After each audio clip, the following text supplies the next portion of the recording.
State lawmakers are taking steps to fight hunger in North Carolina schools. The new state budget includes millions of dollars to help more kids eat for free at school this year.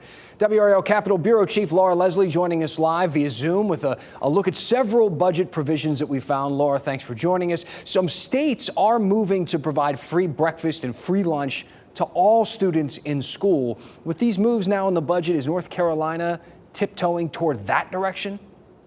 Probably not quite yet, but there is money in the budget to help more low-income kids eat for free. Some students meet federal guidelines for free lunches, but other students only qualify for reduced price lunches. It might only be $1 or $2, but sometimes that's more than they have. The budget includes $6 million to cover the student's price, making that meal free. About 25,000 students statewide pay that reduced price. This should be enough money to cover them all. Even with those reduced prices, we have done so many stories on outstanding school lunch debt and how schools try to recoup that money from families. The budget sets some boundaries now, though, for what they can do and what they can't, right? Yeah, it definitely draws some lines. We've heard of cases where schools have withheld students' report cards if they owed money for meals. In some cases, schools have even blocked students from graduating until they paid off the debt. The budget says schools cannot do that anymore.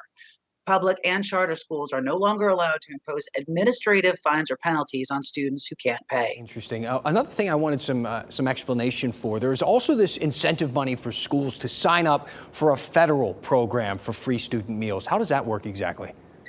Not every school qualifies for this. They have to have a certain percentage of students who would qualify for a free or reduced price lunch. But if they do qualify, there's a federal program that covers most of the cost if schools provide breakfast and lunch to all the students there at no charge.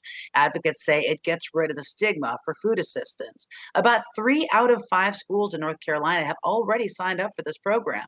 But the schools do have to pay some of the cost, and for some schools, it's been too expensive. So lawmakers put some extra money in the state budget for next year to help those schools pay their share in the program. All right. Laura Leslie reporting for us via Zoom. Thank you so much. You can read more about school meal funding in Laura's report at nccapital.com.